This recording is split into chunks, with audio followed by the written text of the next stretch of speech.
at a time of great crisis.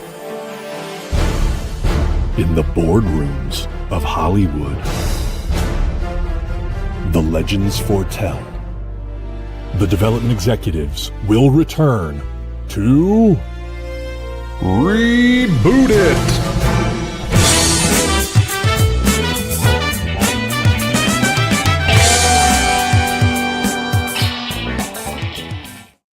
Into it, and if you could just call me back when you get a second, I would really appreciate it. Oh, Billy. Sorry. I'm here. We are live. I'm sorry. I'm here. All right. We're going to do this, people. This is the season finale of Reboot It. We are live. My name is producer Bill. With me, as always, the Reboot Crew. This is the only show that you need for the golden age of IP entertainment, where every single one of your favorite franchises will get a reboot. We're just trying to do it better than anybody else. And who are we? Well, I am a former development executive.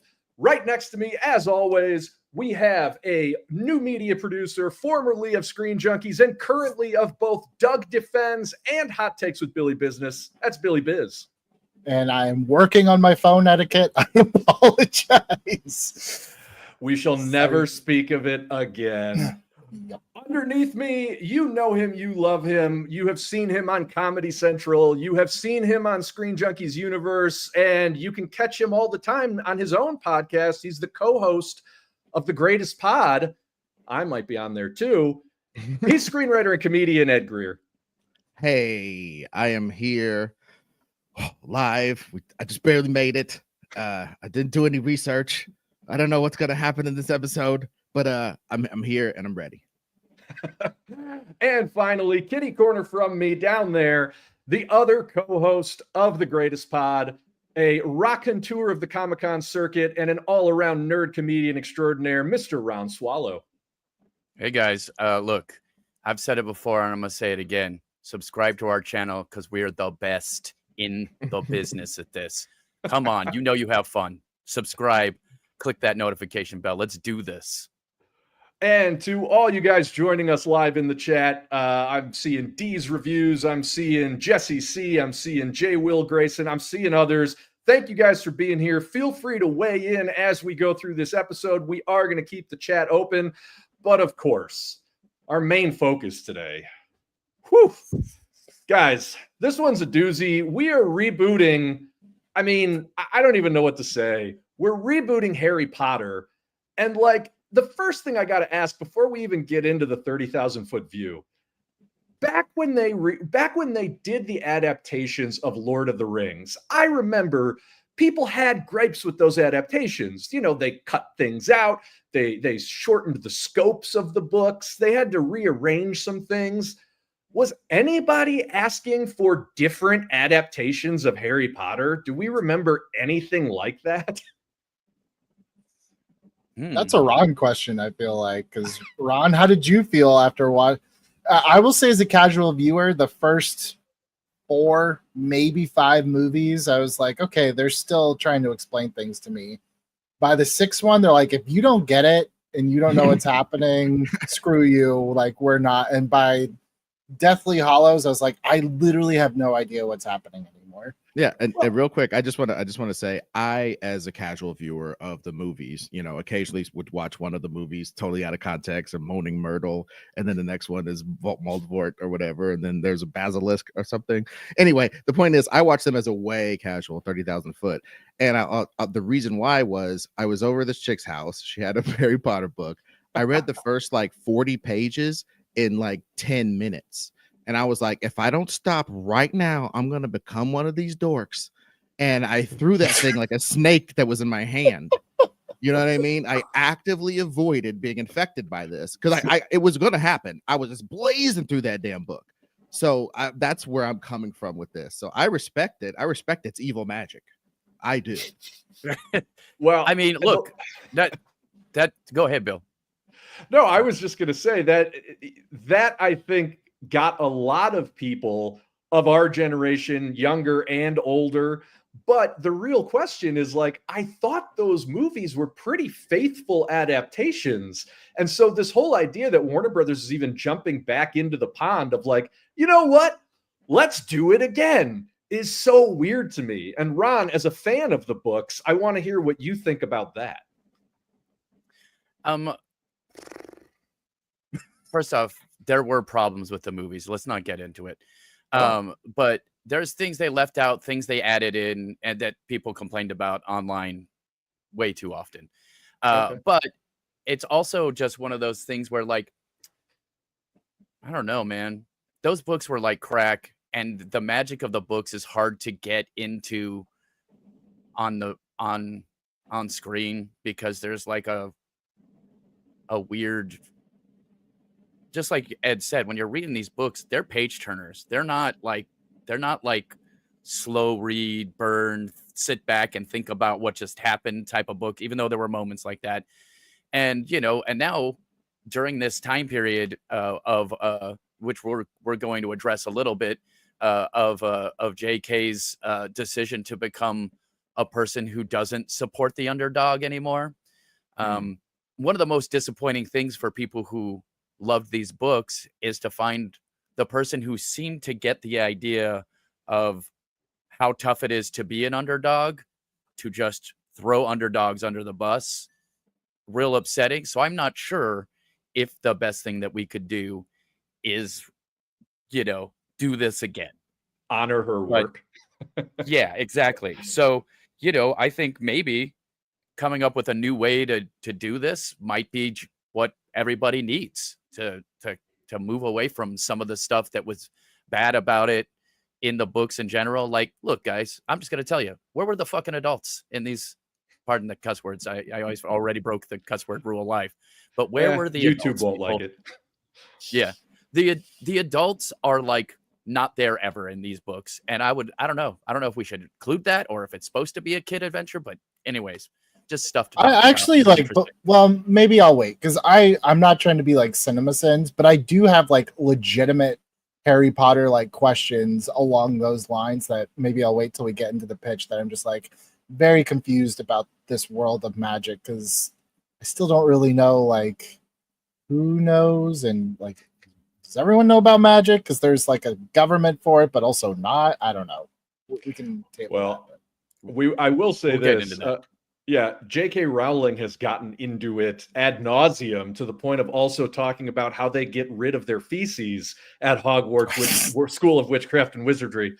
But I think on that note, and to echo everything Ron was saying, let's take a look at what has come before. Let's take a look at the broad overview of what Harry Potter is and what it is exactly that we are being tasked to reboot, because it is no small task. It has a bunch of different adaptations already. And yeah, it's problematic in a lot of ways. So as usual with our finales, we prepared a nice little video for you. Let's take a look.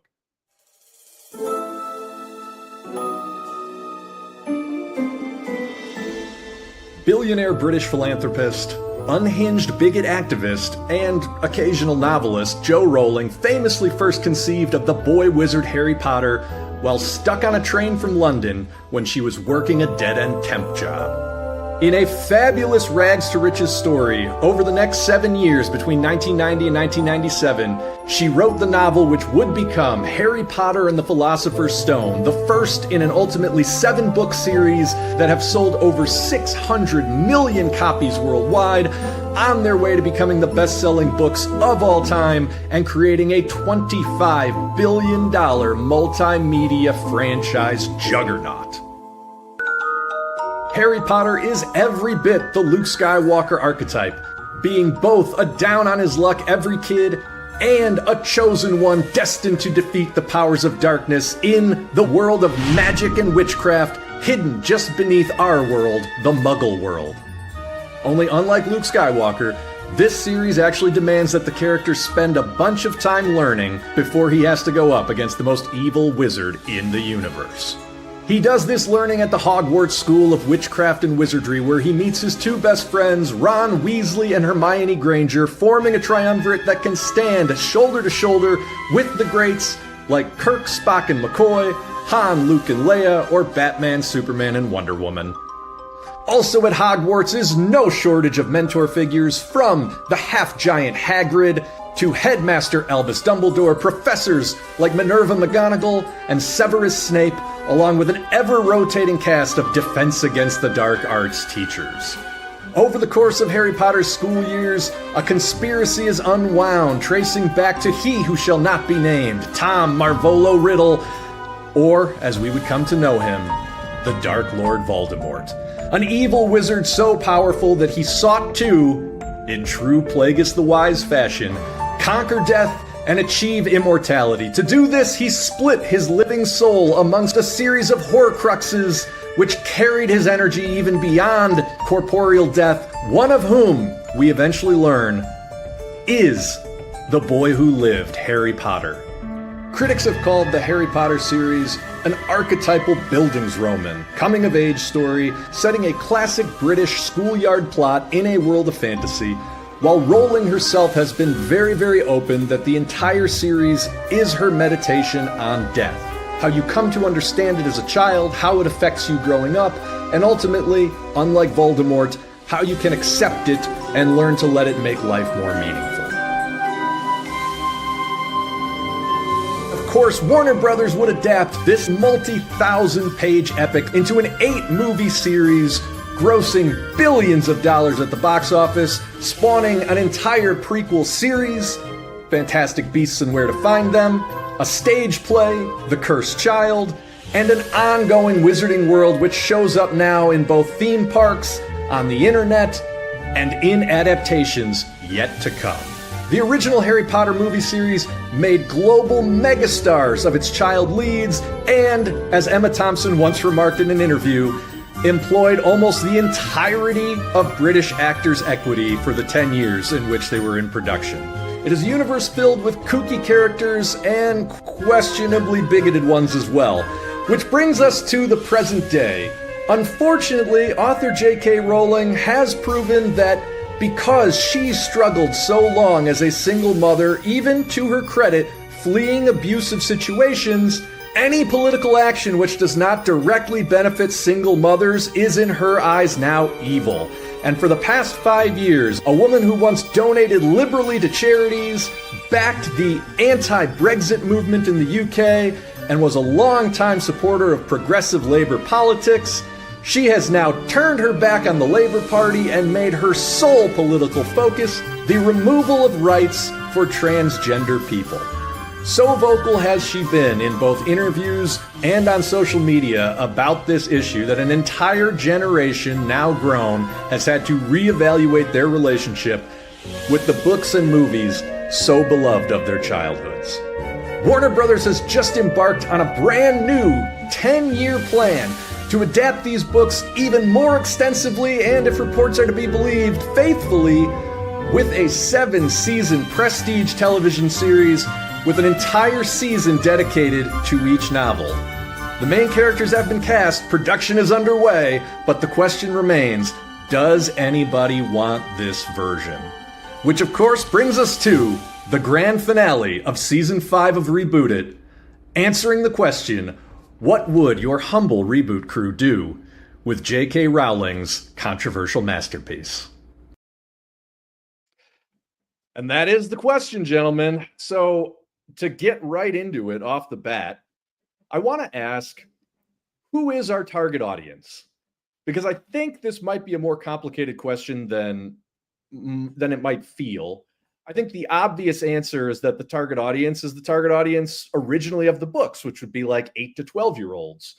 But we are also living in a world in which everybody from, 10 to 100 has had Harry Potter sort of infiltrate their lives. So, who should we be focusing on in this reboot?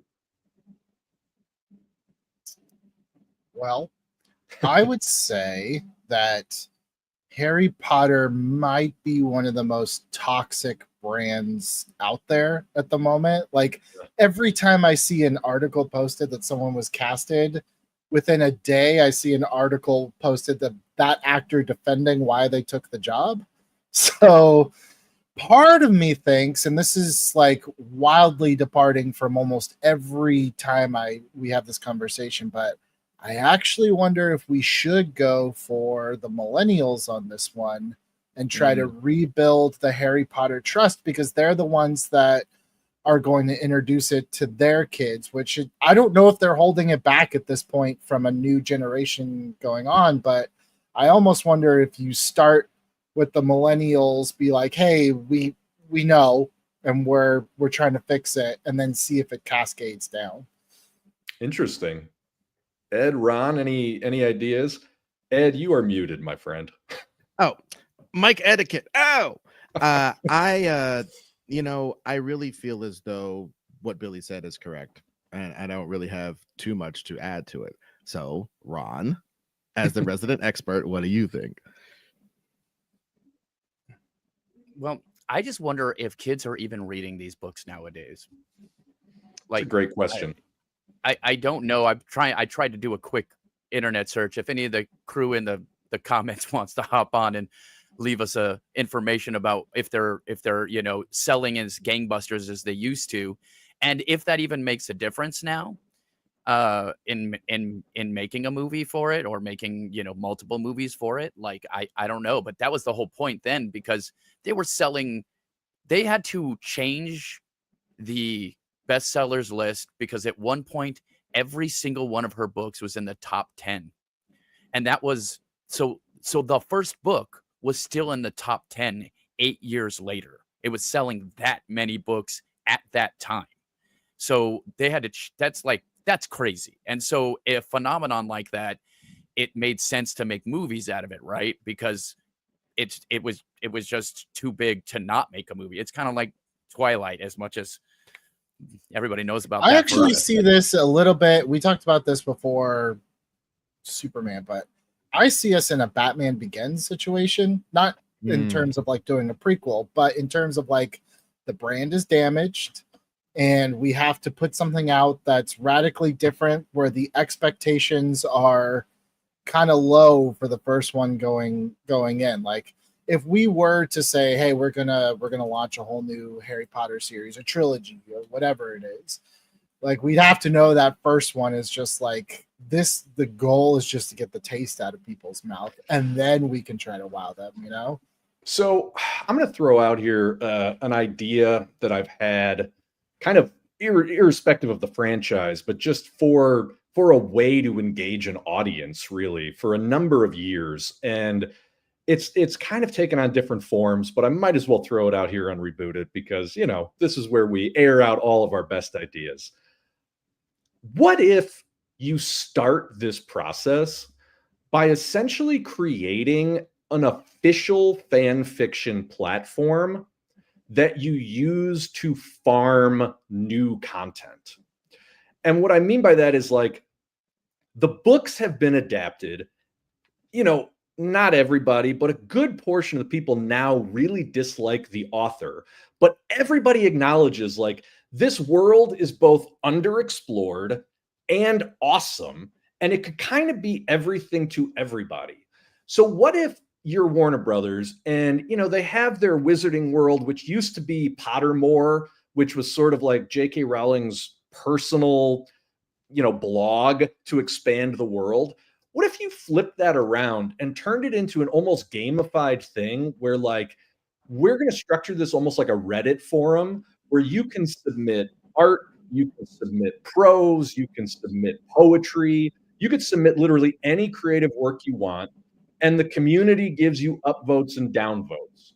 And from that, we essentially cultivate a new canon, an expanded canon for Harry Potter, in the same way that, like, all the books did for Star Wars in the 80s. But rather than us as the franchise holder, like, going out and hiring people to do it, we're essentially trying to farm it out to the fandom to be like, all right, you throw in your best takes. And, like, that starts to inform what is the next version going to be. I mean, that's cool. We can't. That's I don't interesting. know. Yeah. And that's like, a cool idea.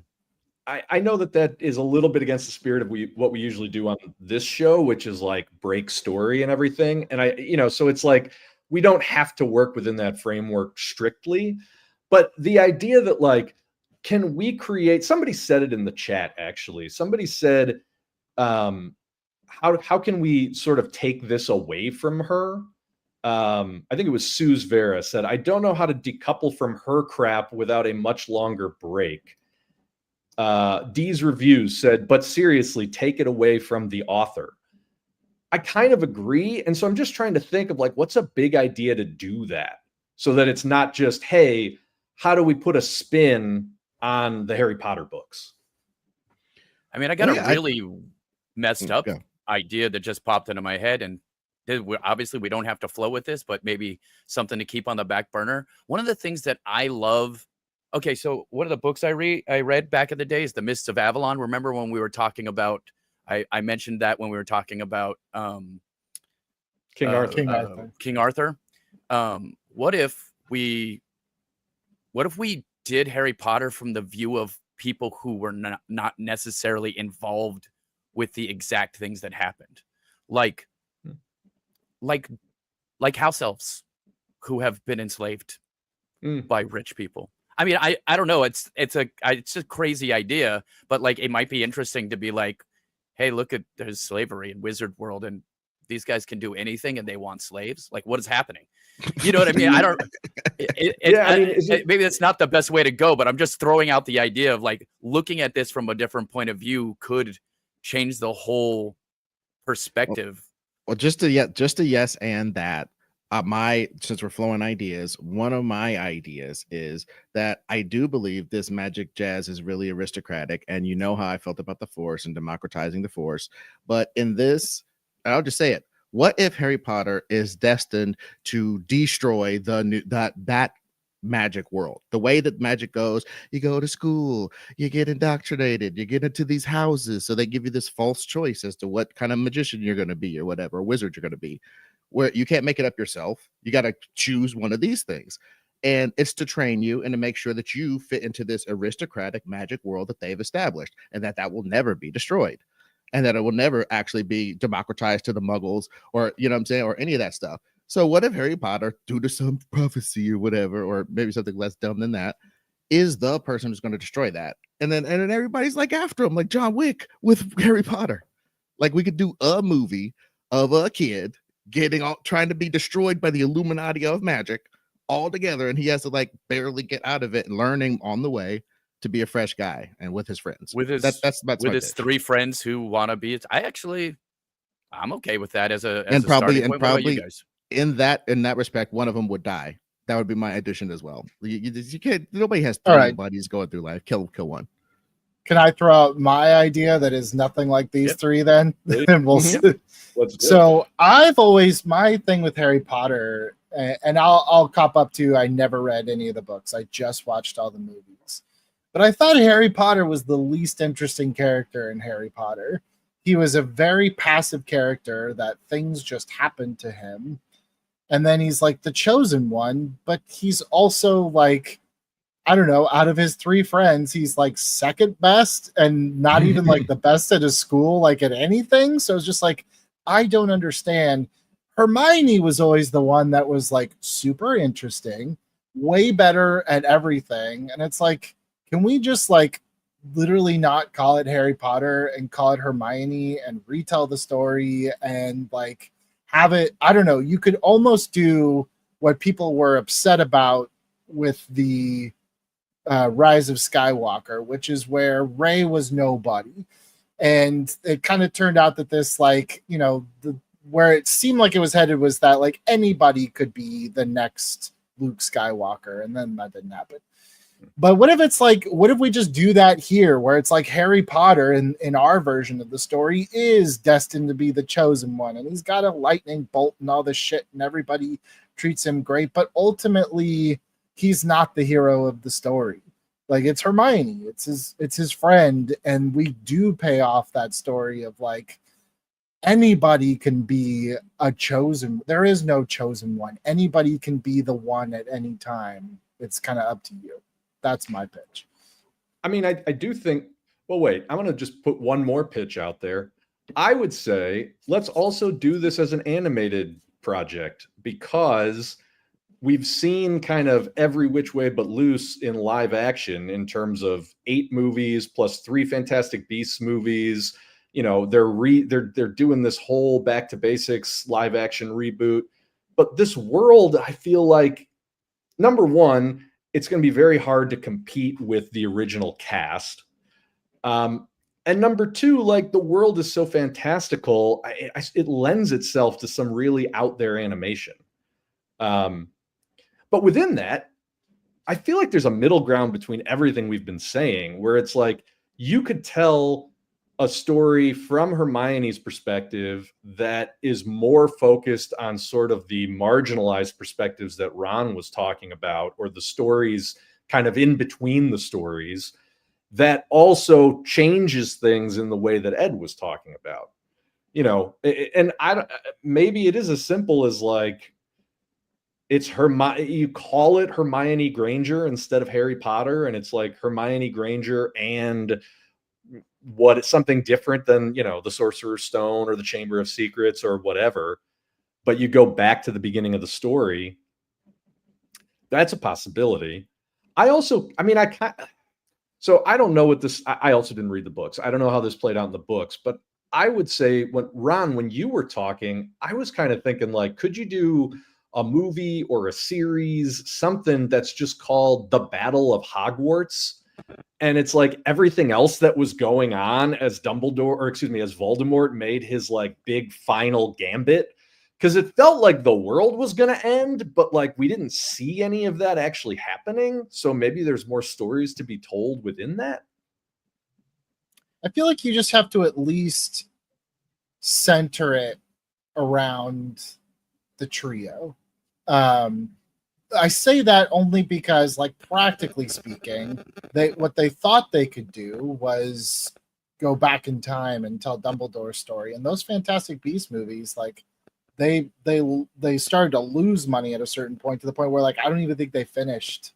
I think, like, they kind of left it like, oh, I guess we're just done with this. So I would say, yeah, look, if Star Trek is about Kirk and Spock and McCoy are always with him, the TV show's about Kirk, well, like, what if the movie is about Spock and Kirk and McCoy are kind of the other two? I think we're just doing the same thing, but I think you have to keep at least those three in the POV.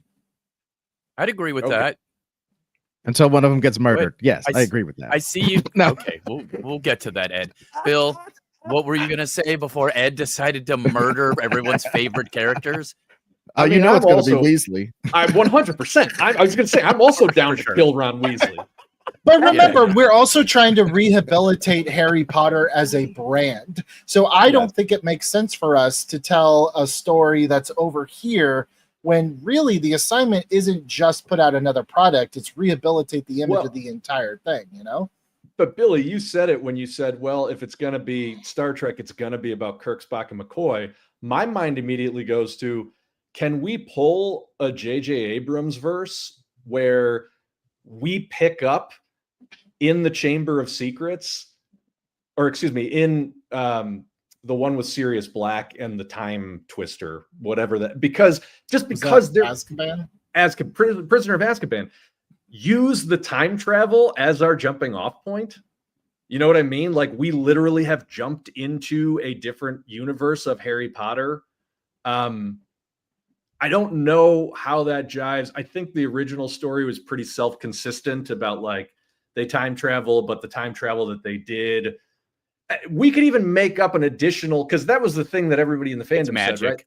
Yeah, but it's also like, you have this thing. Why do you never use it again? Oh, because it's too dangerous. Well, I don't know about that, So it's like, just to give ourselves a clean break, it could be, it's just sitting there. It's a MacGuffin just sitting there to give us an excuse of like, oh, now we're in this new animated universe where things are going to play out different, but we also don't have to go all the way back to see him living under the stairs and the owl coming with the letter and yada, yada. I got another weird idea that kind of links into that. Okay. So one of the big things that everybody, and I apologize for this thing, what is the thing that everybody says, well, if you could go back in time and kill baby whoever, it doesn't really matter, I'm not saying that here on the YouTubes, then you could prevent this thing. What if instead of killing, it's you think you're going to go do that, and instead you find out that this person had no friends, everything was terrible, and instead needed friends. And instead you go back and you become friends with Voldemort, Tom Riddle, and Harry Potter, he Days never- of Future Past. he never becomes evil because he has friends. I maybe that's ridiculous because is evil, and it's just he's also a bad guy who's seemed to be evil from the get-go. But I always I don't know, I shouldn't say hate that, because obviously sometimes that's fun in a movie because it makes for great, trouble. But like, I don't know, it just popped into my head when you said that. I mean, Well, I don't hate the. Sorry, Ed. Go ahead. Yeah. No. I like that idea. I like your Bill's animated idea. So go, Bill.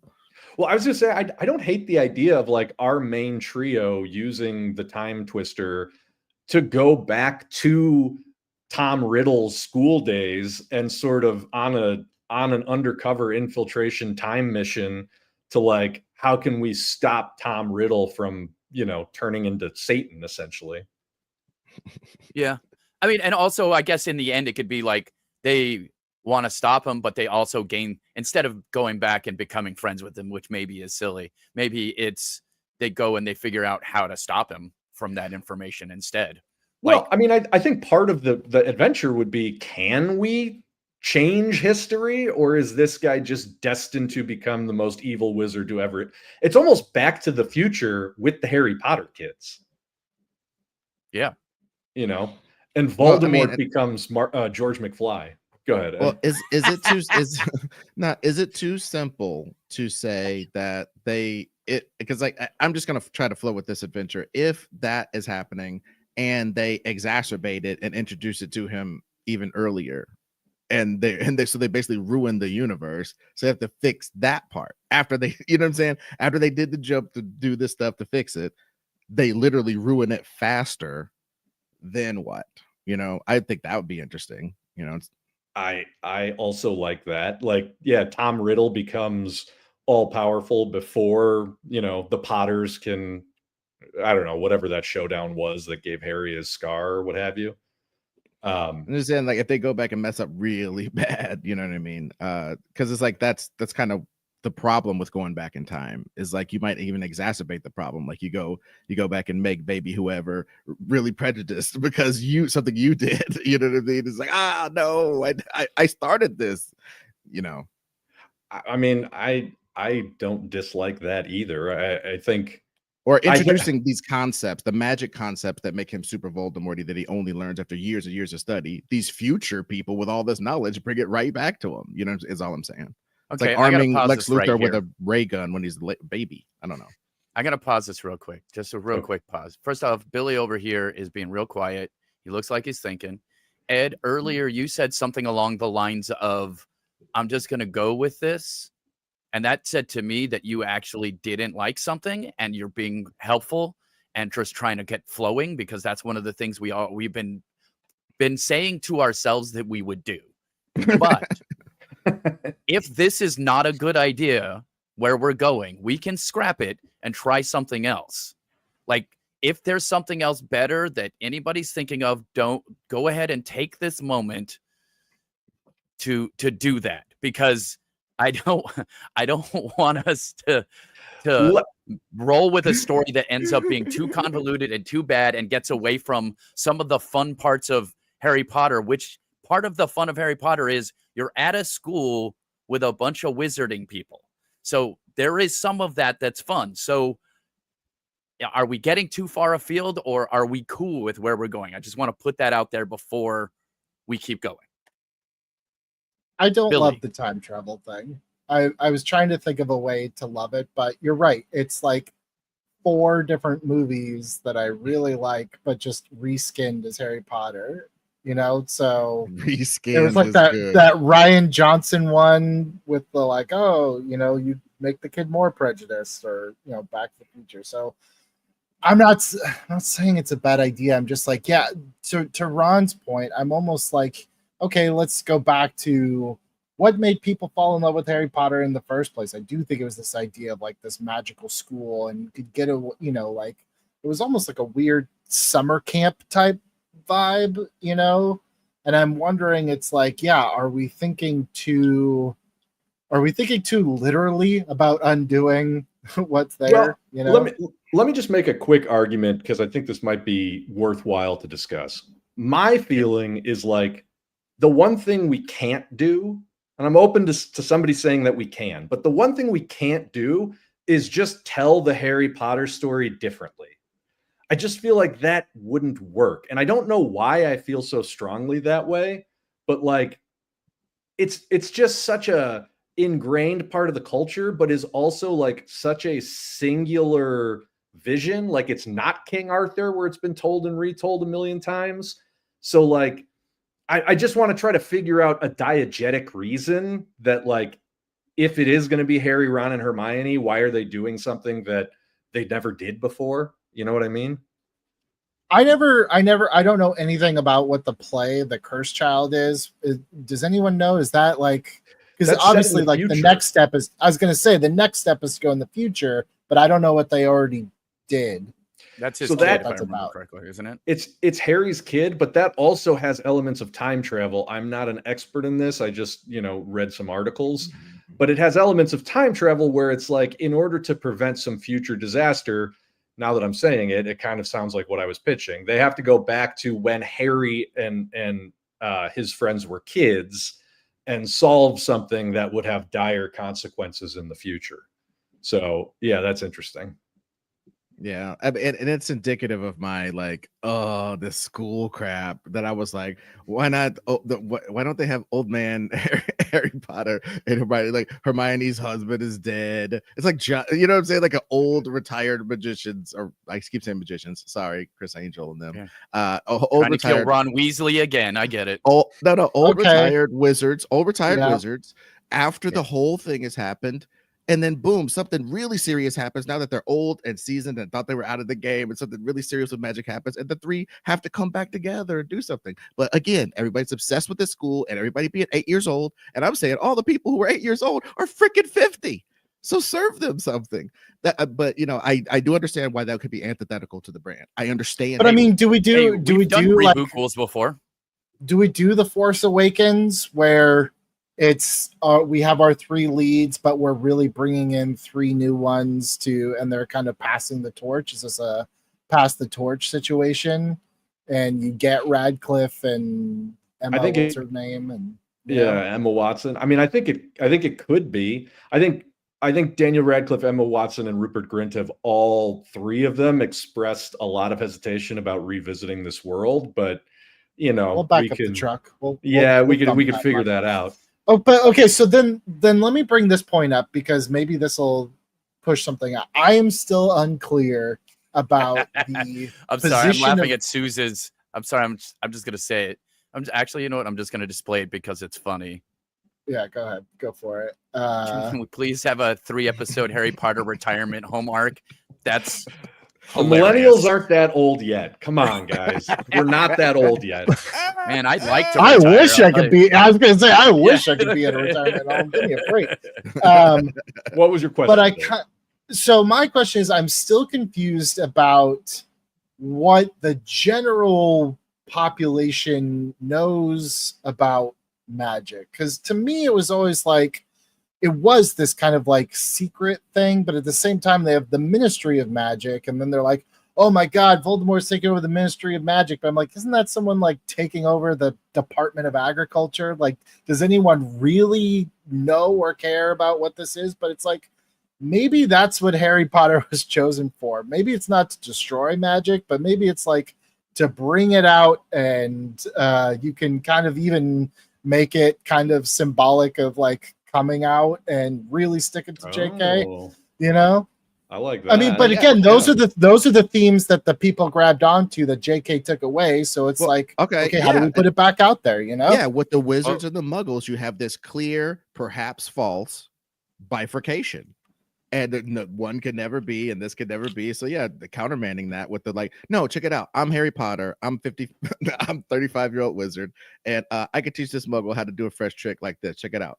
and just like concentrate, do your thing. Boom. See, there isn't any difference. You guys, blah, blah. You know, I'm not saying that scene, but you know what I'm saying? Like introducing the concept that this artificial bifurcation is basically from magic fascists to impose like you never getting that power, you never even conceiving that you could have that power.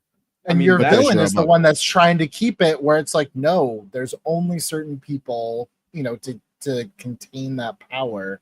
Well, I mean, it's interesting because it also opens up an idea, because I think, again, it's been so long since I read the book. So if anybody out there remembers this better than me, go ahead and chime in the comments. But I believe that they're sort of hiding from regular people, because regular people, they think that they would view wizards as threats and eventually find them and just, murder them all. Right. I mean, that was so. Then the question becomes, do we actually think the argument is like, hey, why don't we just believe in people and make an argument that like, yeah, we should all live together and people can benefit from magic just like we can benefit from technology. I mean, we can do anything we want here, so I don't have a problem with any of that. I mean, what do you think? I was going to say, Billy, I think you said that, your villain becomes the one trying to keep magic for themselves. I would almost flip it. Like, that's the perfect generational divide. If Harry Potter is the one that says we have to keep magic secret, that's the only way for us to be safe. That's the way we've done it for hundreds of years. The humans aren't ready, yada, yada. And your new, Force Awakens cast of kids are the ones to be like, hell no. Like, we should be out and proud about our magic. We should be integrating into, it's literally Harry Potter and the magical transition, if we really want to stick it to JK. That's hilarious. I like this. That becomes sort of the central conflict between Harry Potter and the next generation. And, then you'd have a villain who's trying to do one or the other or something, a third rail solution or what have you. But I really like that as like a central generational divide. Well, I think your villain then at that point is just trying to get rid of magic altogether, right? Oh, I mean, that's kind of interesting too, because the Voldemort as villain was always like the ultimate wizard in the wizarding world is bringing his ultimate evil to take over the wizarding world and the human world. What if you flip that? Now the villains are the humans, or a specific human.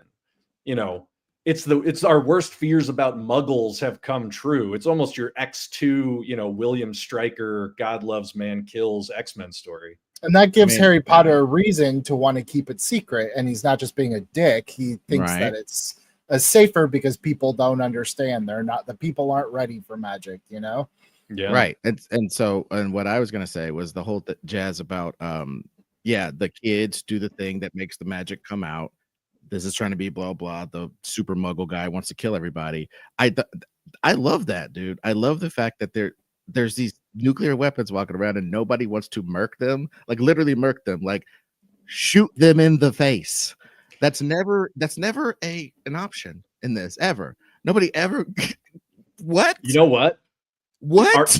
Your villain then is an American, probably American general who infiltrates the American version of Hogwarts, gets access to all the, magical kids and starts building an offensive against magic around the world.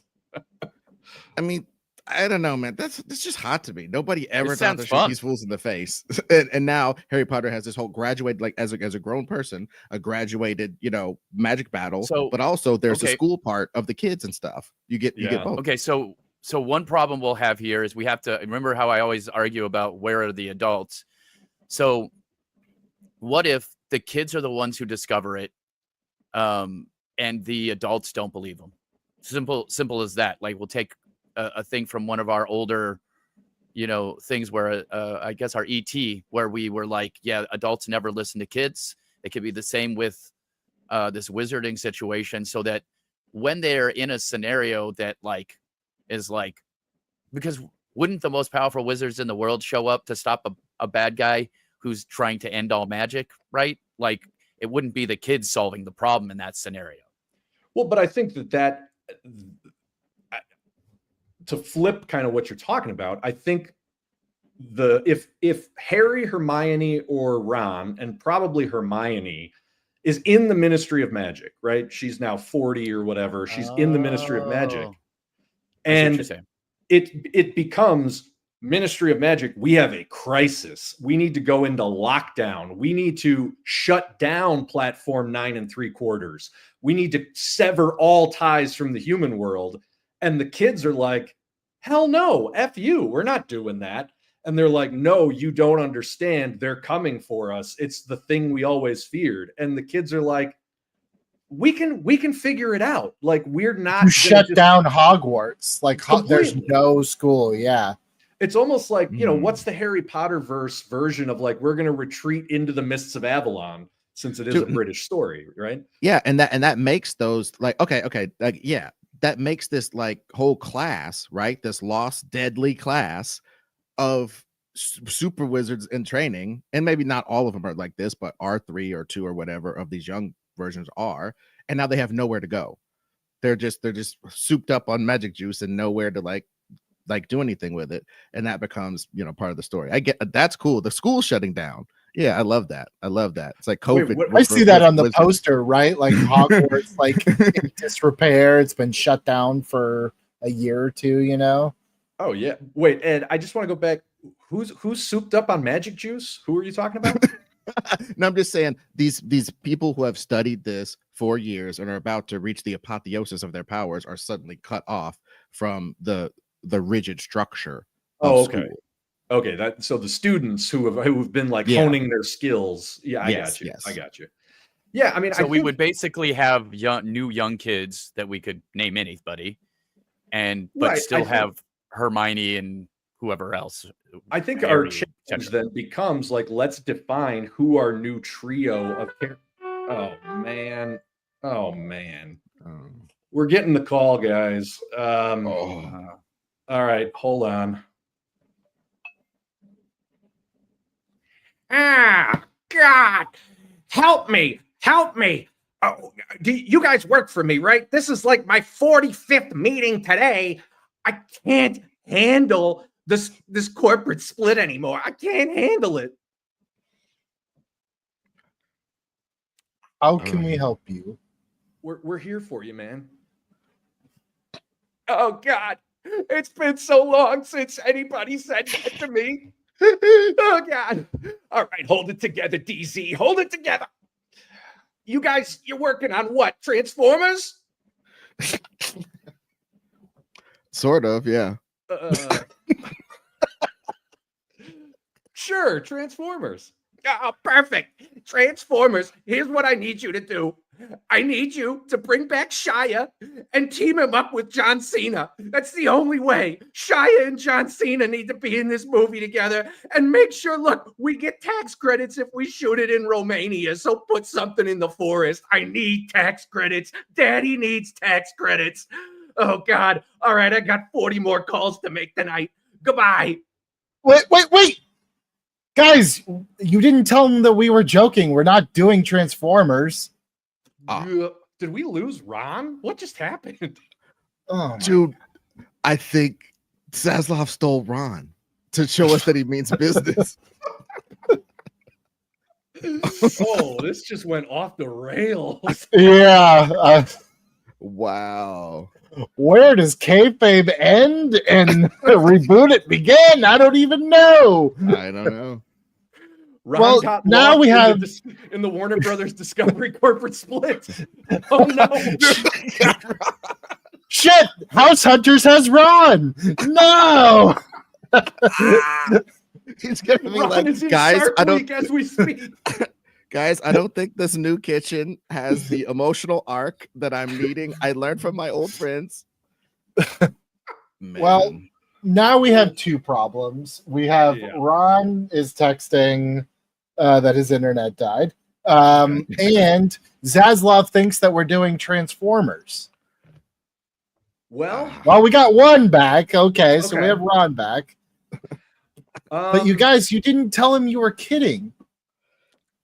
Look, is he even going to remember? Here's what I say. We give him Shia and John Cena in this movie, and we give him giant robots, but they're just American wizard hunting robots. It goes with what we're talking about. Dude. I mean, I could see John wow. Cena as this general that we're Yes. talking about. Absolutely. You know? mean, we don't have to really change what we've been doing. Wow. Yeah, dude. And like, okay, well, what's Shia gonna do? Or do we like pretend we didn't hear that part because he's got his own damn controversies? I was gonna say, man, that's like 2 steps, 1 step forward, 2 steps back with Shia LaBeouf. Okay, wait.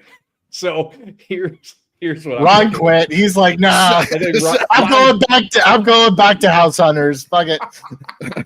Ron froze. Wait. Here's what you do with Shia. Shia has like one scene. He's a turncoat on the American Muggle offensive, right? And much like Chelsea Manning, he's also a trans character. So Shia's character is a she, just so we could stick it to JK, and has a heroic impact on the plot where she is delivering some vital piece of information to make to make things happen. I don't know if Shia LaBeouf is gonna be able to keep people from being upset, but I don't. Can we bury with like a voiceover role that you would just never know? You know what? He's like a version of Dobby that's like, just do it. Don't talk about it, Harry. Do it. They're trying to kill your kids. Just do it. Shia playing an American house elf who's actually like an aggro. He's like an aggro, like alpha male American house elf would be kind of amazing. Yeah, dude. If we have to do it, we have to do it. Yeah. Dude, okay, what did I miss, guys? Ron, you've returned from the 7 Seas on your Shark Week sabbatical. I'm Go telling back you, and watch the replay. You'll get it. No, basically, I got Harry Potter cursed. Yep. My internet. Yeah. So we'll give ourselves a reset here anyway. So Zaslav apparently took us at our word when we joked that we were doing Transformers and said that we need to make sure that we pair up John Cena with Shia LaBeouf. So we've been saying, number one, we do put giant transforming robots in this movie, but that's just what the American military is using as part of their offensive against wizards. Number two, John Cena could play the villain, the American military commander who is leading this charge. And number three, you make Shia the mocap voice performer for an American version of a house elf who's like an aggressive alpha. I'm an independent house elf, but maybe he also has his own house elves in his Miami mansion or something. You know what I mean? Just like something to really razz that idea. Okay. Are Awesome. we literally just making X-Men? Like these are Sentinels, Stryker, the Magic Kids are the mutants. Like, are we just like we are. repackaging X-Men? I'm not saying that's a bad take. I'm just saying They are trying to kill all of the wizards To be who are fair, a danger to their Earth. isn't Harry Potter essentially just Star Wars and X-Men mashed up? Like, I'm not saying it's really bad fair. or wrong. I'm just saying, like this is X-Men, but House of fine. MLK. Well, Yeah. but so how can we? But I think Nice within humor. that is a really fun question of like, so how can we differentiate it? And I think part of that is like, who are our 3 or more child leads? What do they want? Like, what is their, where are they? What's their arc? And then number 2, like, what is this backstory behind this, anti-wizard offensive that isn't just stock cliche like, yeah, John Cena's an aggro military guy and he just hates wizards or wants to create a wizard A-bomb. You know what I mean? Like, John Cena can pull off pathos. So maybe John Cena had, if you excuse the term, a mudblood child, right? Like Hermione, where like John Cena was once, and I guess this is still Stryker, but like if John Cena was once married to a wizard and, you know, has some tragic backstory where he lost his entire family to the world of magic, you know, there's I got you. just things to do. Yeah, go ahead, go. His wife was killed by a Voldemort. Oh, actually, by the actual Voldemort. Yeah, and he hates wizards because this is the type of danger that they represent, and it is Voldemort coming back to bite everyone in the ass, which is literally what the argument that they've been making to Voldemort the entire time, which is like, we can't act like this. Like this violence will beget violence type of stuff. So like that would be an interesting thing to do. And then so it's you know, he's overreacting, of course, because he's a military dude who's like, well, what do you do when someone is violent? You stop them. And his kid was taken away to wizarding school, and one of the kids is his kid. Or could, I don't want to know, and I just want to throw out an alternative. Sure. Yeah. Could we find out?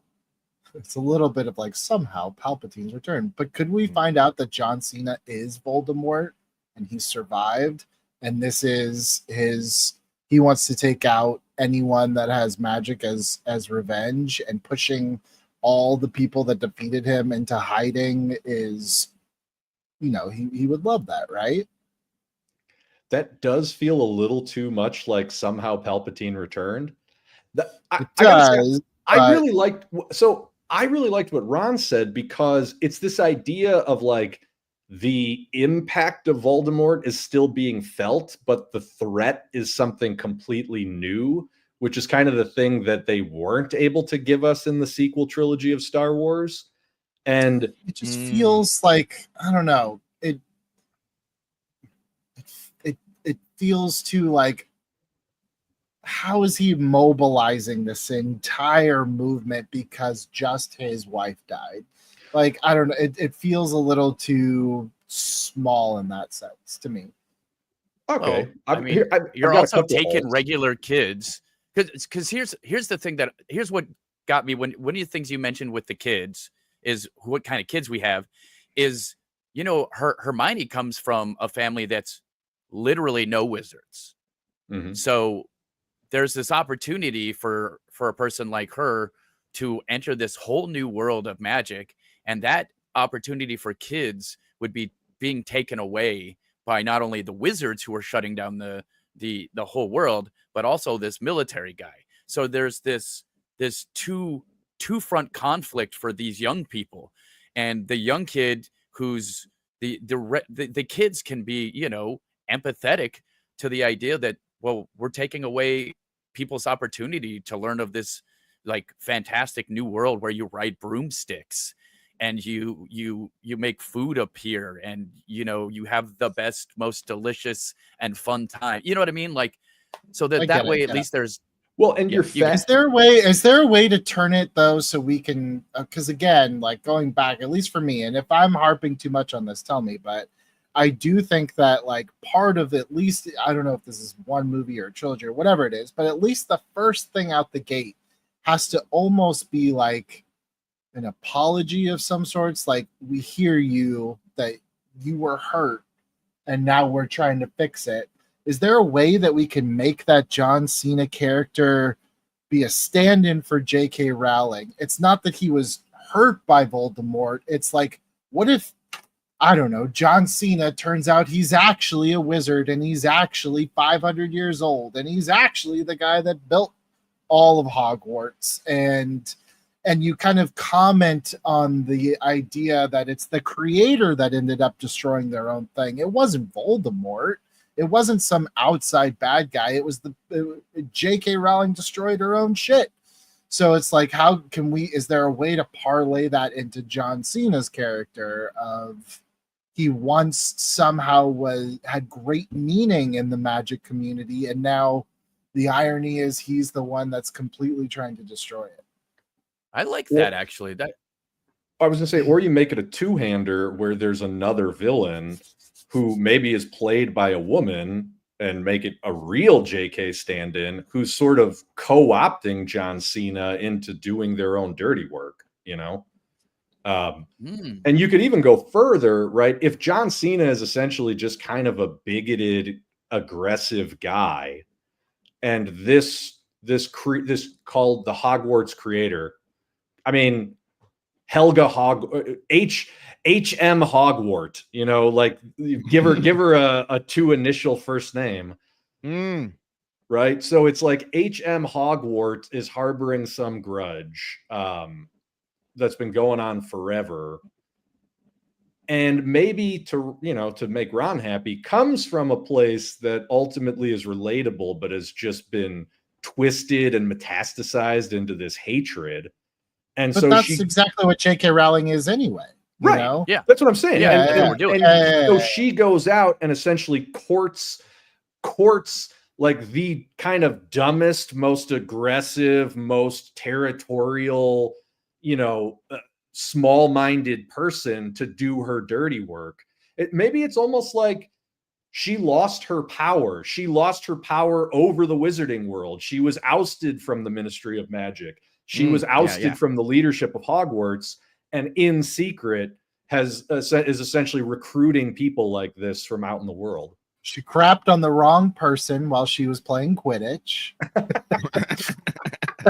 I really do like that. I really do like that, because somebody who's like conceivably, like you were saying, Bill, in a hella, for lack of a better, term, somebody who was originally the foundational block gets thrown out of history by people who are being like, we can't be with that. We have to establish this whole thing. And then she has no powers, but she's also like 5,000 years old, and she's like starting to age for real and stuff because she didn't have her powers. And she's just like, I gotta either, if I'm going out, I'm taking these fools out. I'm gonna destroy it all. Oh wait, she loses her magic? Is what you're saying? I think that would be really cool, because that's the whole reason why she has to use Americans and robots. Yeah. Instead of just going or whatever the hell. You know what I mean? I mean, it was interesting idea to me because people are still randomly born with magic. So it isn't like if you take out all the magicians who are there, that magic disappears. You know what I mean? And that she's the only one left with power. So wait. So this just kind of struck me. An interesting way to start this would be if one of the kids is a real kind of ne'er-do-well kid, gets into some trouble, and has to go before a tribunal at the Ministry of Magic, and Hermione is on the tribunal. And of course, Hermione is sympathetic and wants to go easy on this kid, but tells him or her, like, listen, the path you're on is really bad. And in the history of magic, we've seen two people on this path. The first one is He Who Shall Not Be Named, and we all know what happened there. And the second one was H.M. Hogwart. And H.M. Hogwart, before she could go off the rails, she's the only person in the history of magic that we had to strip her powers from her. So, like, worst case scenario, that could happen to you if you don't get in line. And that's sort of our first introduction to, like, there's going to be this shadowy figure who is H.M. Hogwart, H.K. Hogwart, whatever, right? And so it becomes this thing that, like, you're also introducing the idea of, like, that's also a really weird divide where, like, the worst punishment you can give someone is to turn them into a muggle. Like, isn't that also kind of bigoted? So it sets up the entire conflict of the show, the movie, the series, whatever we're doing here. That these kids are now going to get caught in too. Right. By the way. Perfect. Right. And so, like that, if that's your main character kid, right? The one who's essentially like having a back and forth with Hermione in the first scenes, that kid could be the one to, from the jump, call out like, dude, don't you have muggle parents? And you're trying to tell me that, like, the worst punishment you could come up with for me is to turn me into a muggle? Aren't you kind of a small-minded jerk? And it's like, that's the theme stated right at the top. And it's like, that's what the older generation has to wrestle with as the kids try to push them into Like, no, man, the only way forward is to stop all this secrecy, meld with the Muggle world, and start, teaching potions or whatever else. Even if somebody doesn't have the magic inside of them, like, we could still make them part of our world and be part of theirs. We don't have to, like, retreat. Ed, you are still muted. You gotta stop muting yourself. Because I have gunshots, okay? Gunshots in my neighborhood. I don't want to have them ruin our things, okay? Fair enough. And I try not to flinch every time they happen. But yeah, I think that whole thing of now let's train of thought. But the whole point is the reason why we have this again bifurcation between the magic and the regular world is because low key, just like there is this theme that the reason why we don't have universal health care, right? As an American society is because every time it comes up, a lot of people don't want, frankly, Black people to have it. They just don't. They think if universal health care is provided, then this fake thing that makes me better than these other people, i.e., I have enough money for this sort of insurance, that thing will be eroded. And I can't have that because that would make me be like them. That sucks. No, I have to preserve that at all costs, even if I am one of those people who cannot afford X, Y, and Z. This is the same thing as keeping potions and stuff that a dumb a guy, my age that never did magic ever could pour some stuff and make himself not get a chronic illness. Why would you withhold that from the whole world? You know what I'm saying? Just to keep yourself safe on a certain level. You wouldn't have to be so safe if you would share. You dig? So I'm really digging that part of this whole thing.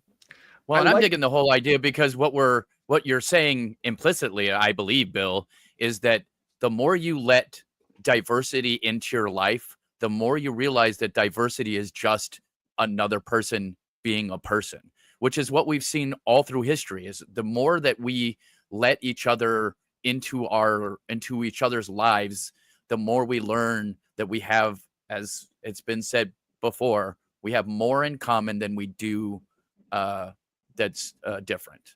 Mm-hmm. And we should and the kids are always the ones who push that, by the way. So I love the idea that we're doing that. And are we done? Well, I mean, I think we just need to let's just bring it home with, like, all right, so our main kid character is going to be this sort of like anarchist punk rock. Somebody in the chat earlier said that you got to go punk with it. And with everything we just discussed, I'm literally picturing Spider-Punk from the Into the Spider-Verse movies as our main character, kind of like calling out Hermione as she's trying to be like, I'm understanding and I'm here to help you. And he's like, man, screw you. Right? Like, so that's a character. I sort of feel like a great countervailing character to that would be, all right, you got to team that character up with like the valedictorian at Hogwarts. So when the school gets shut down, to Ed's point from earlier, like that's the person who hates it, right? Who's like, this is, and for the first time in their life, they think something is unjust because it's affecting them, right? So again, it's like they're going to be on the same side, but this person has to sort of learn like, oh, I only cared because it affected me, and there's a broader ethos to all of this. And then I sort of think a third person would be like your Draco Malfoy version in this, which would be the kid who is on the opposite side of the fence, who's like, yeah, they should shut down Hogwarts. We should leave this plane altogether. Screw the Muggles. Let's get out of here. I don't know if you want to redeem that character and sort of make them the contagonistic part of your central trio, or if that character stays more like Malfoy as like a recurring foil. But I think that that's definitely another, it's the young Christian Republican on campus of Hogwarts, right? Like that's the tack that they're taking. I mean, he could be an added complication because he's probably going to go out and it's like, yeah, we should leave. But before we leave, we should just kill some Muggles. Like, do you know what I mean? Like, we should make sure that we let them know that they shouldn't mess with us, period. But then also we're going to take our magics and go bye-bye. See ya. But first, I mean, let them know that they shouldn't have tried to mess with us in the first place. that's kind of a great Act 2 raise the stakes, right? Like your Malfoy and his goons type characters go out and actually essentially do an act of terrorism or hate crime against muggles. Yeah, but because by that point in the story, they've seen it done to it's quote unquote their people. You know what I mean? In this way, that's totally justifiable. They're fighting. They're in their minds, they're fighting back. But it's again, it's not like you going against an army, which a terrorist act is a perfect way to describe it. Yeah. Okay. Well, and what if our good guys get wind that they're going to do this, and knowing that would damage their thing, that part of the second act is them going and either trying to stop it or at least partially stopping it, so that it's kind of building some trust within the Muggle community when you see the other people coming in and helping out. I don't know, something along those lines. Well, that's where it gets real X-Men-y, but yeah, it is what it is. Yeah, I mean, here's the real problem with Harry Potter comes out in a wheelchair. He's bald. but I was going to pitch way earlier this thing of like, part of the story, we got Hermione for a whole bunch of it so we could satisfy the people, the Hermione truthers out there, and then at some point they must go to the boy who lived to figure out something, and the boy who lived is this old dude, and they're just like, hey, and I love that part of it, because like it's like he's the John Wick of magic. You get 2 appearances from him, like Ballerina, and then he's out, so Radcliffe doesn't have to really commit to all this stuff. I mean, is that the best way to use him? And I'm only saying maybe not. Yeah, I don't know. I'm only saying that because ultimately, like, the only thing that made Harry Potter special was that he couldn't die unless Voldemort died, right? Like, he was sort of, because he was a Horcrux, he was tied to Voldemort in that way. So it was like, he was also the only one who could kill Voldemort. It was just that, like, their destinies were tied together, but it wasn't like Harry Potter was particularly powerful. No, I think that's what's interesting too, is if they are like, we have to find Harry Potter, we have to find him, and they find him, he's just like, guys, there's nothing I can do that you can't, I think, yeah. But we just have to not super Ryan Johnson it up, like we have to do it with more elan than that. I do believe, but yes, I mean, literally one line point. Some simple line of, literally what I did was trust my friends. No, yeah, I'm not suggesting. Are you inferring like Luke Skywalker? Oh yeah. No, I'm just saying. I just said just so our version of this sort of thing isn't. No, and I don't think Harry Potter is coming from a place of like, I'm not going to help you, and this is all, I'm out of it. I think it's coming from a place of like, you guys have this wrong. There is no magic bullet. The magic bullet is getting everyone to stop their agendas on both sides so that we can come together and, like you said, figure this out, Okay, so this is what I was trying to get to. Figure this out. In my mind, the only way that you actually stop this brewing conflict, and I don't even know if this would stop it, but so let's play this out. Like, what if the strategy that Harry Potter gives them is like, okay, you want to out the entire magic community? Like, you just need to go do it. Like, we don't need a plan. You don't need me. You just need to go do it. So it's like, if you think the only way to stop this coming war or this retreat from the Muggle world or whatever is to just reveal everything to Muggles, stop pussyfooting around and just do it. Right. And so your third act becomes like, there's just a worldwide movement of like, hey, we're wizards and we're here. Deal with it, And like, I don't know if that would make things better or make things worse, but I don't know what else you really do in this circumstance. I think it's kind of a cop-out if it's like, well, we find out that it was HK Hogwarts all along, and so that, we find her and it diffuses everything. Like, I do think you need to uncover that, but I also think that, like, we need to make a more full-throated statement with the resolution of the conflict. I agree with that. Well, I mean, look, speeches are great. A very simple, like, Speeches are not great. Wait, I just want to put that out there. Speeches are not great. They are not dramatic and they are not enjoyable in movies. That's just an objective fact. But go ahead. Okay, fair enough. But something that I guess shows that that the idea all along was that, like, hey, there's evil everywhere. Out in your world right now, there are people just stabbing each other. It's, you know what I mean? Like, but there's also people loving each other and holding each other up. So, I mean, something that shows something like that in the climax, in other words, that everybody sees. So how do we do something like that? No, but I think it's more like, it's honestly, it's more like a pride parade. It's more like, we're here, we're queer, get used to it. And also, we're awesome. Just be awesome with us. We'll be awesome to you. You be awesome to us, right? It's like, how can we reveal ourselves to the world with joy, Billy, right? Like, it's Billy, that you idea are that, like, killing it on this, dude. I'm just gonna tell saying, you right now, you're killing it. What are you talking about? No, I'm in a positive way. I'm saying you're killing it because to me, ending this whole thing with a literal parade, that's honestly puts a little warmth in my heart, Bill. well, because think about it, right? I first of all, I appreciate that. I'm glad I could do that for you. But Seriously. I do think that, like, the whole idea, right, is we're in a Black Ops Cold War, and John Cena is trying to lead a military contingent to, like, lock down magic and capture it for nefarious purposes.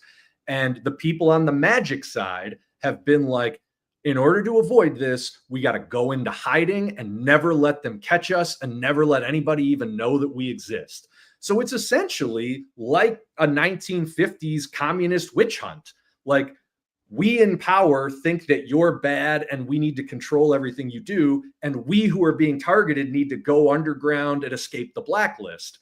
But the other solution to that is, can you just prove that there is an overwhelming force that is just good, that doesn't need to be captured and locked down and militarized, and in fact is so big that you can't effectively keep a lid on it. And if you try, people are going to turn on you because you're being an asshole. Like, that is the only way the story ends, right?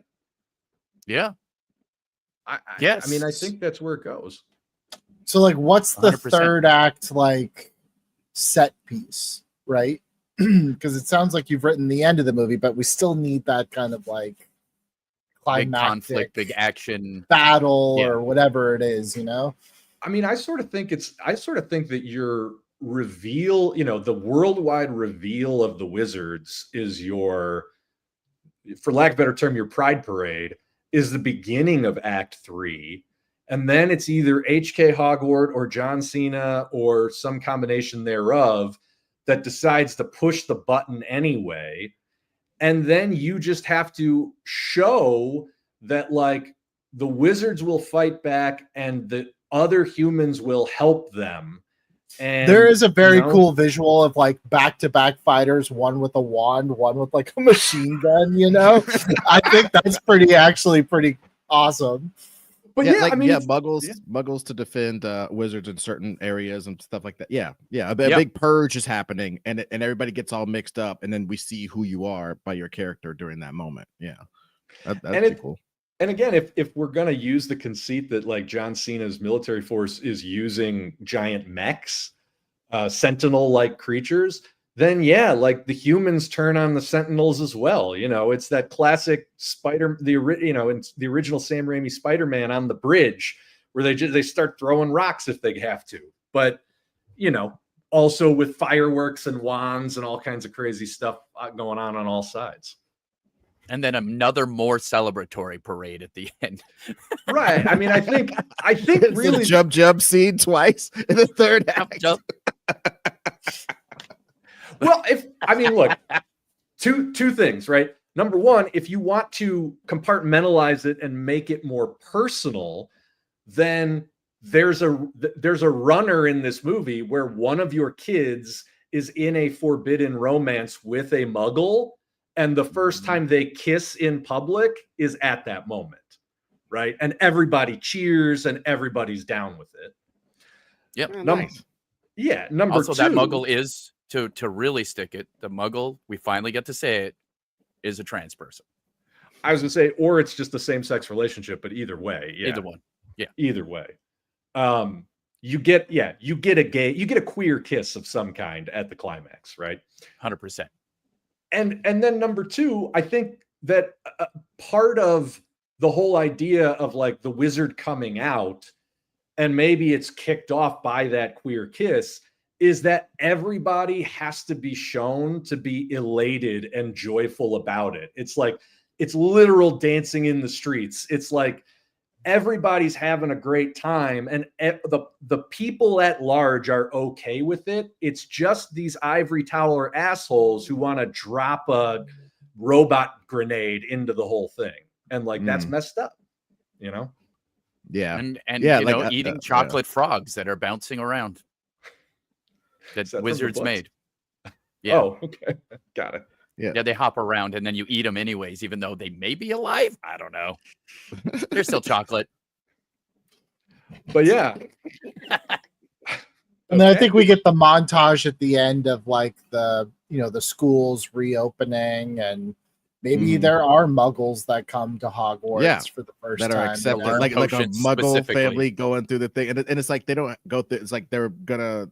I don't know. This is dumb, but like dramatizing that they don't go through a magical hole anymore. It's an open enrollment or whatever. You go up the steps. You don't go through a magical hole. Everybody to just hide, lands you on the go up train. the steps. Yeah. There's multiple Beautiful. 3/4 platforms at that train station now, you know? Yeah. There's multiple trains running. And also, now there's wizards at Oxford, right? You show that it goes both ways.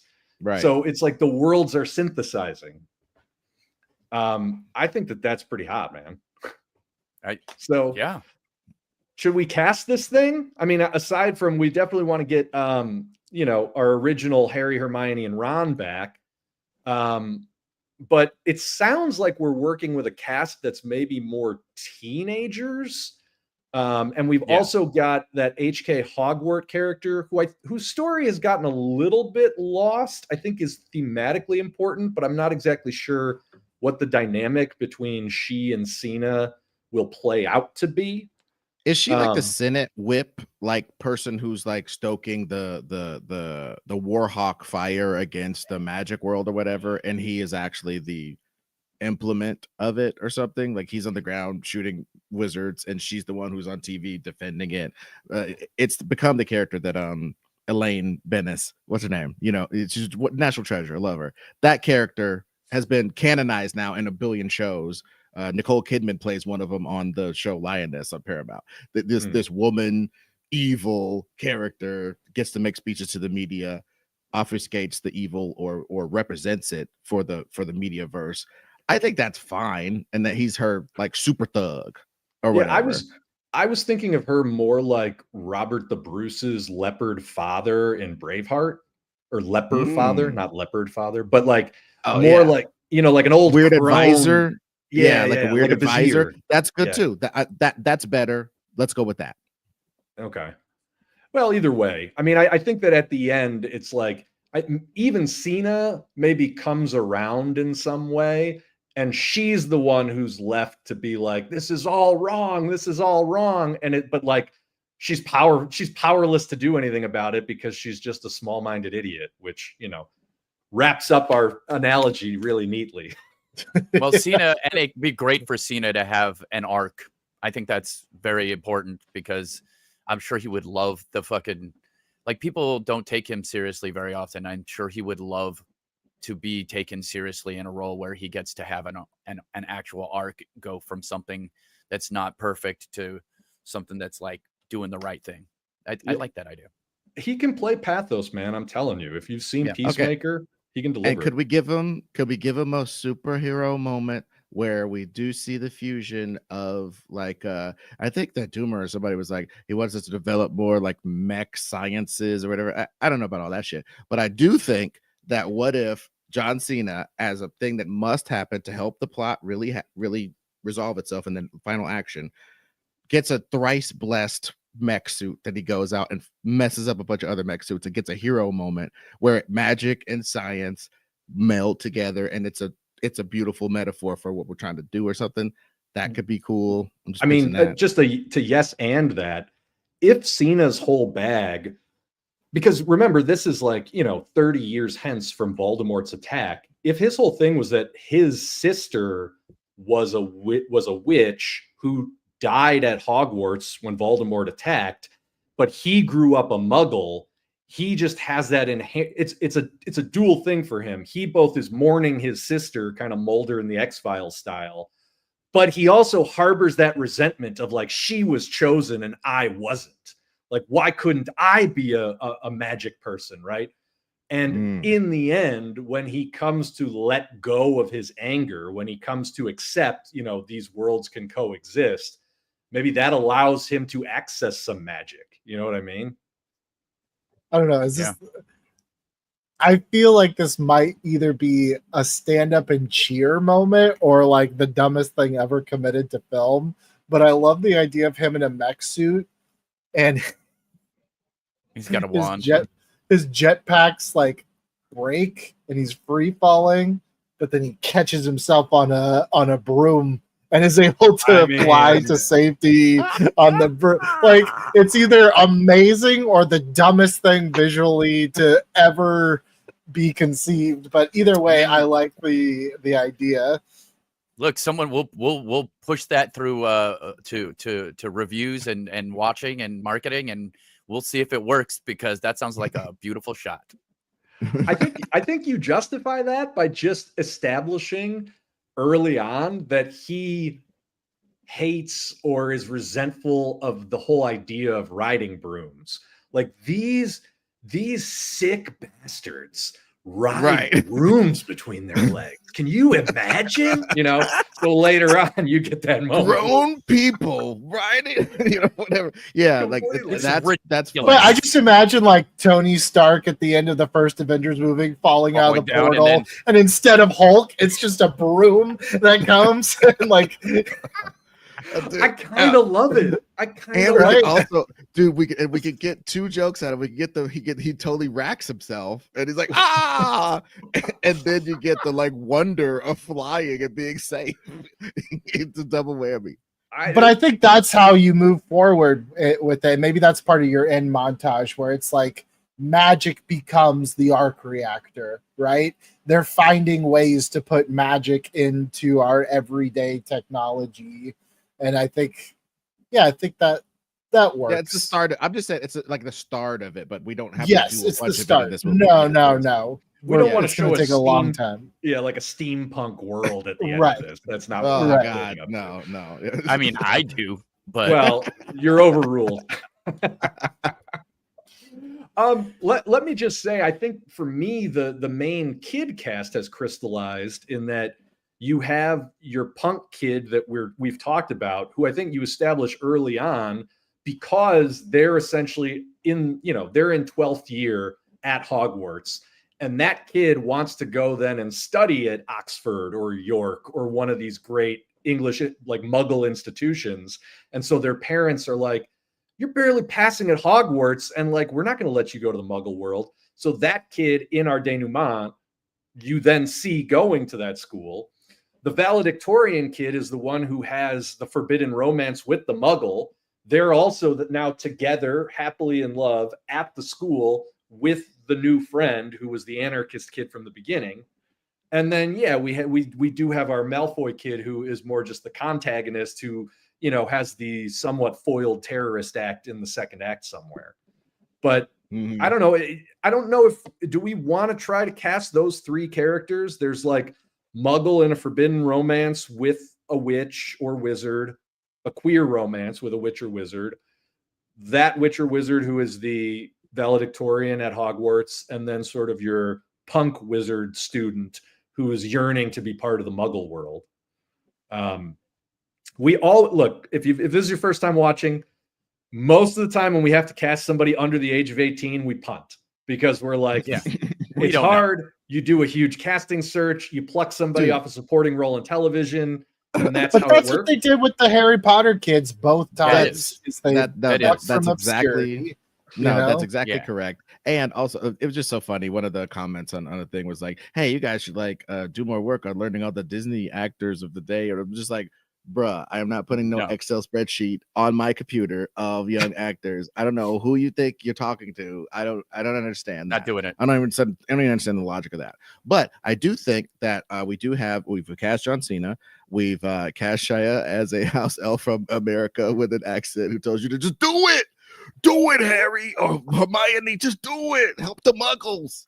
And then we have I guess the HK. Who should play HK? We could do it. Hey, HK. Yeah. Ooh. So this Because is it's a crony role, but it could also be like I feel you on the crone advisor, but I also feel you on the weird, like elegant. And I don't know that I agree that she's got all of her magic taken. I do agree that her magic is like creepy now, and it's more the influence, and it isn't like she can't cast a lightning bolt and all this kind of jazz, but she can get in the ear of one of the most powerful men in America and make them do what she's talking about. That's the level of it, because she's been cut off from the stuff, but she's still magic. You can't take people's magic away. You're right, Ron. So that being the case, like she like steps out of shadows to talk to him and stuff, and then disappears and stuff. Weird, not necessarily disappeared, but you know what I'm saying? Yeah. It could be a got hot an interesting role, one. like a Helen Mirren. Wait, type role, I but thought not she for Helen has Mirren. to. I thought she has to have her magic taken away for that Hermione scene to work at the beginning. I don't even know if it matters. I'm just saying, no, she doesn't do a blah blah blah blah or nothing, but she's appearing in Senate meetings with super people. It's like there's some magic jazz going. It's got she's old. She's smart. She could still mix you know. potions. You could right here stuff like where that. it's like, yeah, because I agree. I like that Hermione opening scene and using her as an example, and like she is so uniquely awful in this world that she's the one that they use this forbidden spell on to steal her magic. But because she is so still uniquely awful, even without her magic, she's going to be cooking up special potions and spells and like doing weird stuff that like can prove her bona fides when she's talking to somebody like a John Cena in the movie. And also low key proves that the only thing between muggles and wizards is experience and knowledge of materials. Frankly, that's a lot of it. You know, they don't have access to these materials. And you notice how every great director's kid is a great director. Oh, I wonder how that happened. I wonder. You know what I'm saying? The magic of filmmaking was taken away from that person when they were 6. You know what I'm saying? And that's why they're so able to do stuff. Whereas, you know, you could live your whole life and get into your damn 50s and never make a movie if you're never shown access to any of that stuff, or if you believe it is magic or like unto magic. Yeah. So yeah, that she is almost emblematic of the theme of the movie, but in an evil way. So let me start our casting suggestions. This is a little bit of an obscure one, but Sandra Hüller, who was the lead in Anatomy of a Fall, she is a German actress who has that really great severe look while still being quite alluring and captivating. And I think that she could pull off the level of, she could do that Philip Seymour Hoffman thing from Mission Impossible 3, where on the surface, you're completely still, and underneath that, there's just pure malice and rage. And she could be very calm and put together and poised while still coming across as extraordinarily twisted. So I don't know, that she came to mind as I was racking my brain for like, what kind of a European actress could we put in, a European actress of a certain age could we put in this role?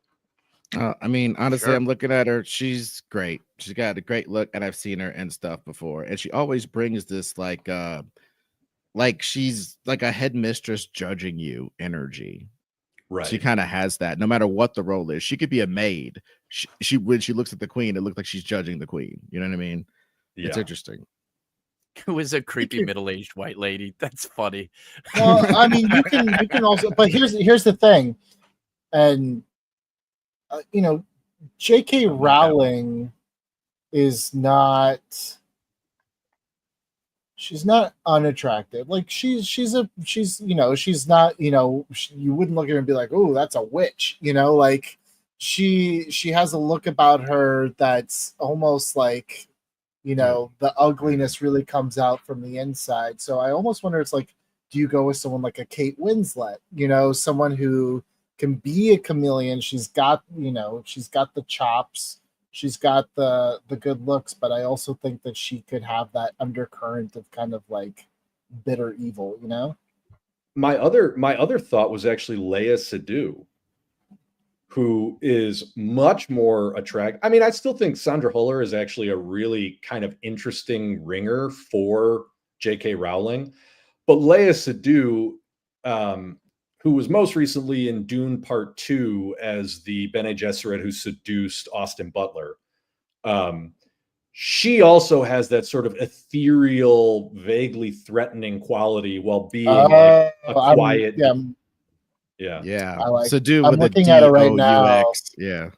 Yeah. Oh, I like this one better. I feel like this fits really well. I mean, she's a little bit young for maybe what we're thinking, but if she's magic, she could be. Look, guys, 10,000 I'd be not being me if I didn't bring up Emily Swallow from Supernatural, who also has the same last name as me. It just is a necessary thing. Although she actually would be good. She played she made a bad guy. She played one of the main bad guy characters in Supernatural. But she's not big enough for the thing. I just thought that I would bring it up because I can't bring up Jensen and I can't bring up.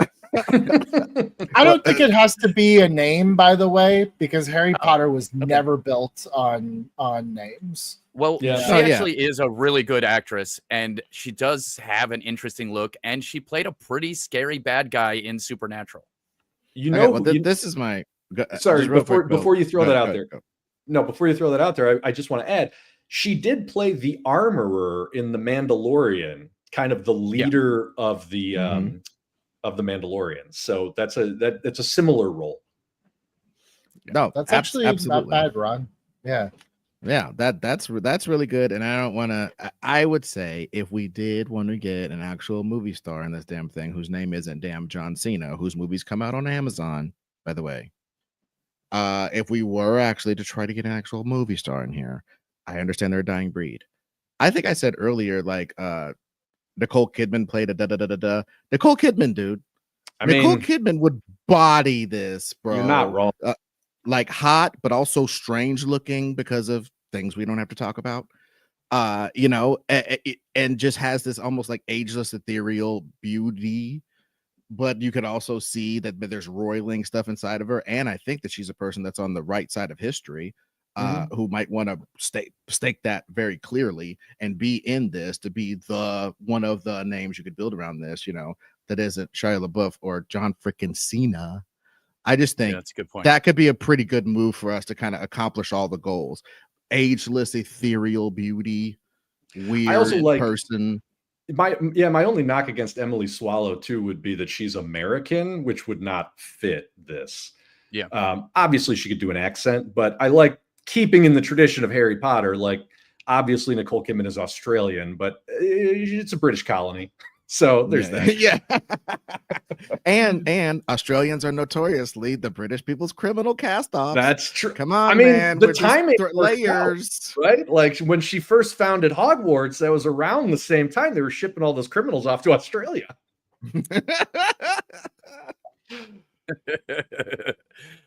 This is great. Dude, she ended up in Australia and got freaked out. Dude, that's funny as hell, dude. As part of her old ass story, that's funny as hell, dog. And she eventually made her way to America, where people were unhinged enough that she could manipulate them. Yep. She's like, these are my people, and then she just started going to town. Wow.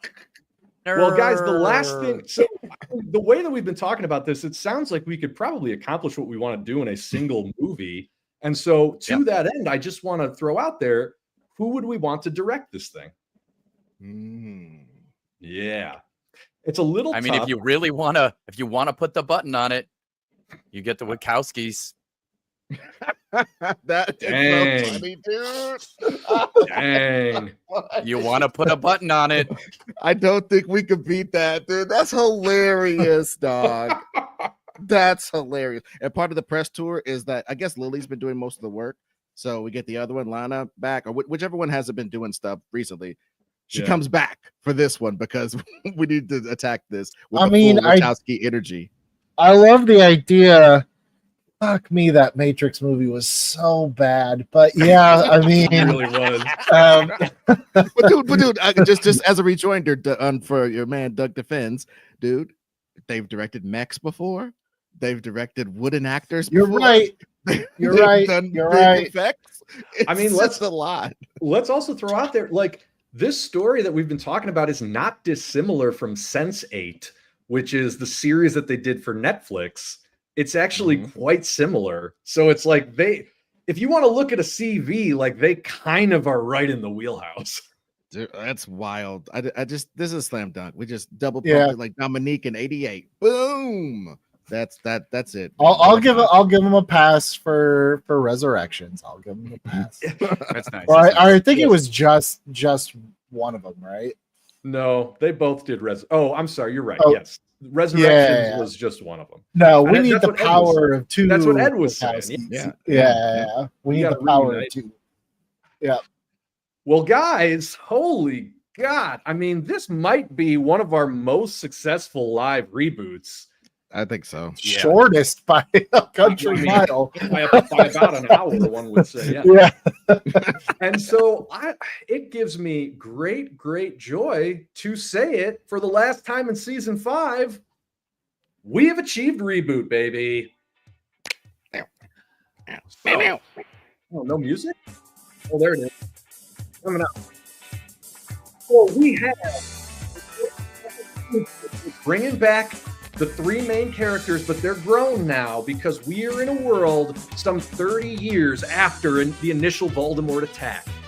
In this world, there's an American military force that has discovered the existence of wizards. Behind the scenes, that military force is being manipulated by none other than H.K. Hogwarts, the original founder of Hogwarts School of Witchcraft and Wizardry, because she has been harboring a grudge. As we find out in an early scene, she is the only wizard in the history of magic to have their powers stripped by the Ministry of Magic. So unhinged and fringe were her beliefs. And so she's ready to take her revenge. But unfortunately for her, going up against her is the graduating class of Hogwarts Academy, including an anarchist magician who just wants to be part of the Muggle world and is willing to call out no less than Hermione Granger for being so prejudiced as to think that the worst punishment a wizard can endure would be to become Muggle. Also, the valedictorian of Hogwarts Academy, who is aghast that they are closing down the school just as she is about to graduate and realizes, oh, maybe these bigger political problems do affect me. And finally, her queer secret Muggle lover, who is also privy to the goings-on of magic. Somewhere in the middle, we get a terrorist attack where our Lucius Malfoy-type character attacks the human world, sealing the nail on the coffin that the wizards are going to withdraw from the Muggle world completely, and putting our characters on a collision course with Harry Potter himself, looking for a plan to save the wizarding world's connection to Muggles. And finally, Harry Potter is the one to push them to say, hey, you solve it with a big gay parade, baby. And in full view of the Muggle world, our queer lovers kiss, a party starts. And that's when John Cena, head of the American military, presses the button and our final robot attack begins, only for humans to team up with the wizards because, hey, the wizards are here, they're magic, and we better get used to it. John Cena has a change of heart, at which point his mech suit fails, but he summons the magic inside himself to ride a broom. Thank you, Billy Business. And in the end, H.K. Hogwarts is cast aside to the dustbin of history for the small-minded bigot that she is. And we find our characters going to school together in Oxford. The worlds are united. Guys, wow. Directed by the Wachowskis. We've got no less than Nicole Kidman, an emeritus actress herself, headlining as H.K. Hogwarts. I don't think there's anything else to say. It's magic. Hey. Yeah. Hold on. Sorry.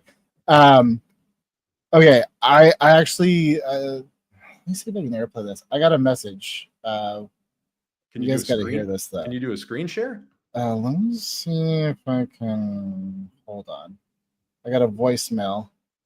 Hey, Billy, it's Doug. I'm returning your call. Okay, look, I've got good news and I've got bad news. The good news is I was able to negotiate with Zaslav, and he very reluctantly agreed to give you an old marketing storage room to use as office space, so you'll be able to do your show together again. There is a catch, though, and this is the bad news. He mentioned you had a clause in your contract that you had the right of refusal for one particular assignment.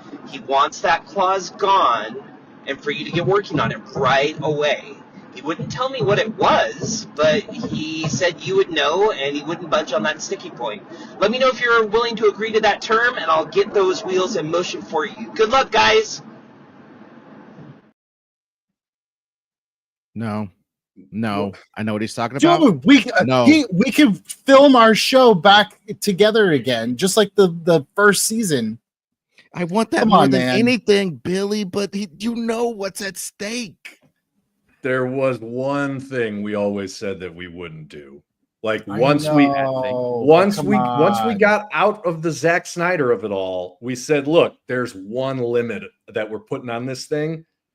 If we have to do that, just think about it. right. Dude, I asked him to go to bat for us. Come on now. There's just one thing we have to do, and then we get to film in person again. oh boy. Well, I mean, I do love Doug. I was going to say, our boy. Doug, thank you for taking on this non-paying clientele over here in our negotiation with the brand new Warner Brothers Studios. Much appreciated. Guys, you at home, we're going to ponder this. In the meantime, get ready for the rewinds, and maybe, just maybe, we'll see you back together on the premises of the studio lot for season 6 of Reboot It. We'll have to wait and see. Push the button.